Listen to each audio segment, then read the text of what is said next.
Visions of Mana has been out for a few days now, so I cooked up this beginner's guide to help you get started with a strong, solid start and understand some of the mechanics within the game as well as enhance your damage. There was even a way that was discovered to get one of the in-game weapons that you get late game as early as level 5 to help make your journey just that much easier. Now, whether you want to use those or not is up to you, but I'm going to show you it just in case. And so without further ado, let's go ahead and get started into the first tip, and probably the one that most of you guys are here for, and that's learning how to get that in-game weapon early. Now, this is really going to just get us a strong in-game weapon for Karina. So if you don't plan to run her in your party, feel free to just go ahead and skip forward to the next tip. And for those of you that aren't familiar, when it comes to in-game, there are going to be 3 different types of in-game weapons per character, and so that way it hits the different weapons that they have for each elemental vessel. And this particular one, the Mystic, everyone has a Mystic weapon, and it just pertains to a specific class on them. So when it comes to Karina, it happens to be the Mystic Spear, and so we can see that this is the weapon she starts with, and then when we get to the in-game weapon, this is a massive boost when it comes to her attack and magic damage. Now, you can do this as early as level 5. I think you can do it just really whenever you unlock Karina. And so if you're progressed further in the game, feel free to just teleport back and fast travel to this location. But you're gonna wanna come here, and the path is going to start on this tree branch. It is a little bit wonky and it can take some time to actually achieve it, but I promise it can be done. And I mean, that's unless they patch it in the future. And so I have my B-roll playing right here. I didn't do it perfectly, but I did do it.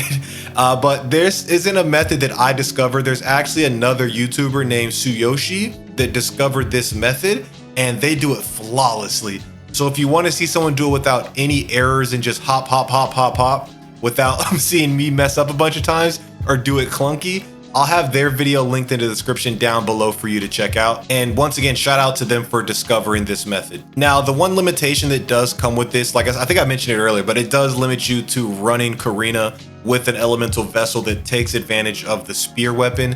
If you try and use it with other elemental vessels, you kind of just have this weapon that you can't really use since it's a different weapon equipped for that class. If this video has helped you even a little bit, I really would appreciate it if you help me get this video to 100 likes, and consider subscribing to the channel for more JRPG content like the one you're watching now. But let's get back into the video.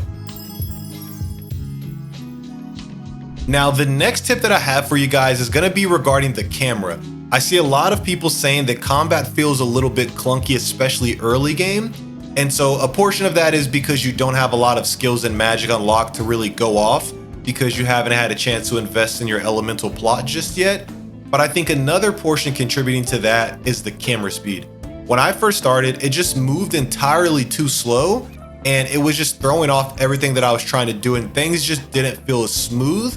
And so what I did was I came in here and I changed the camera speed to 10. I don't normally play with like a super high camera speed on other games, but for Vision of Mana, setting it to 10 just feels like a normal pace for me to play the game smoothly. And another thing that I've been kind of testing with is turning off the auto camera adjust. And so that's when you're locking onto enemies, the camera's trying to catch up to make sure that it's facing correctly when you're fighting that enemy. And so that's the thing that you guys can test out, turning it off and on to see what fits your playstyle. I've been enjoying it with it off.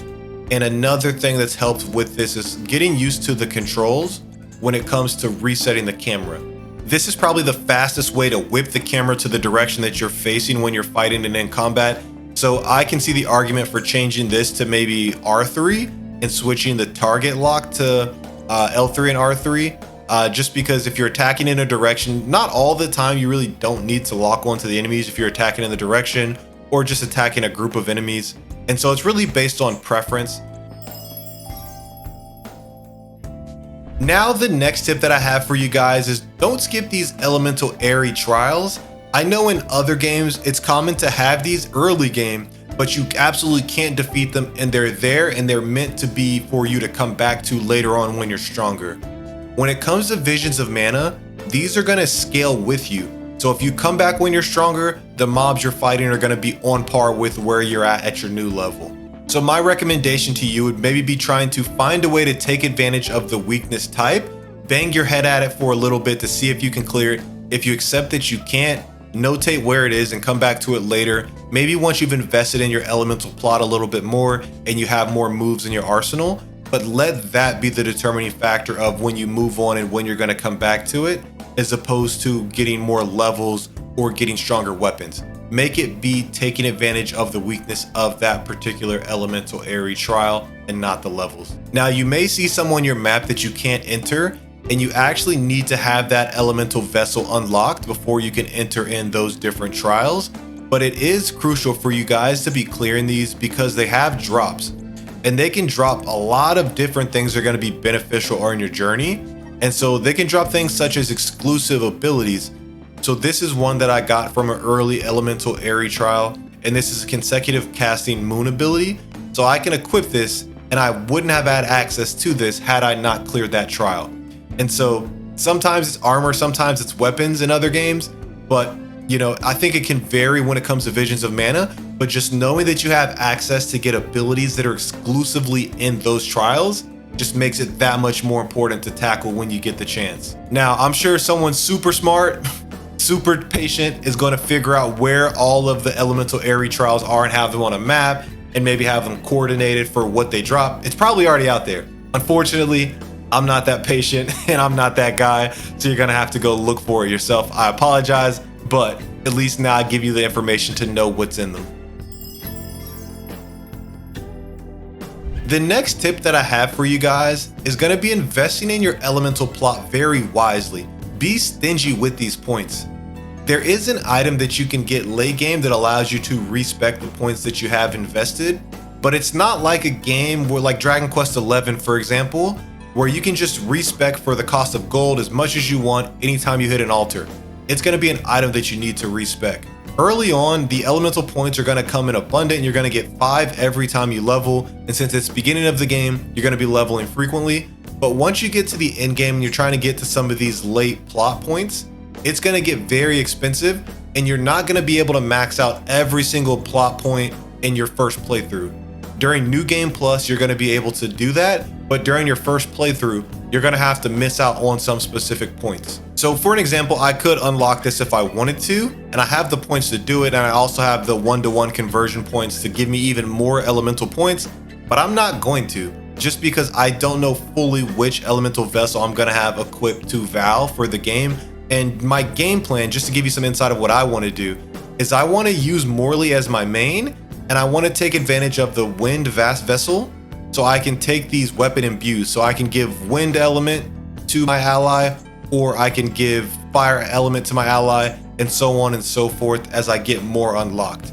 And I want to take advantage of that to equip them to my Morley.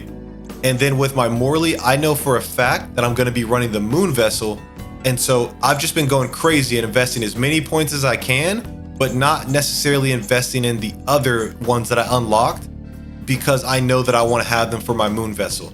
Now, I may have some skills once I get the rest of the other vessels unlocked that are going to be good and transferable to this particular playstyle, but when I don't see those yet, I'm not going to get them. So I'd recommend just being stingy. In another example, with my Karina, I got that Mystic Spear, and I don't yet have an elemental vessel that allows her to take advantage of that. So I haven't spent any of my elemental points with her until I find that class and I understand what her playstyle is going to be on that class. And I guess while we're here, the game explains it, but I'll explain it again in a little bit more detail. When you unlock abilities, such as magic abilities, you're going to be able to use those even when you're on a different class. But when you get class abilities, those are going to be only unlocked when you're playing on that class. So with Karina, I unlocked the Moon Energy, so that way I can give my allies, or basically my Morley, enhanced crit rate, and that's going to transfer even when I don't have the Moon Vessel equipped. So that's another thing to be on the lookout for stats that even though you may not be running, you know, for instance, I can switch off of the Wind Elemental Vessel and still get these imbues because I have them unlocked. So I have that versatility to continue adjusting with my Val, and I'm not necessarily locked to the Wind Elemental plot, but I am investing in it so I can get these magic abilities to transfer to another class. Probably way too much information and talking way too much, a ton of yapping, but I just want to give you my thought process on this plot point because it can seem like common sense, but I don't want you guys to get jammed up. The last tip that I have for you guys is going to be taking advantage of the Grizzly Shop. So you're going to be getting those Grizzly syrups literally everywhere. And in this shop, you're able to buy things, but the things you want to pay attention to are the things with permanent stat buffs. So right here, I got magic elixirs that give me 2 MP addition to my max. And I think this is the most value early on because, you know, when you're just getting +1 strength, it's not as big, but I feel like getting more mana points early game is going to be very good. But make sure that you continue to check back in here because there are different things that are going to be added to here as you progress through the game. I'll try and have a graphic on the screen right now that shows you all of the things that are sold and when they unlock so you know when to check back. These are the tips and tricks that I have for you guys to get started strong when it comes to Visions of Mana. If you're interested in my overall opinion, I'll have the review linked right here. If it's not there, it'll be there shortly, so just hold off. It'll be a few days. But thank you guys for your time, and I'll catch you in the next one.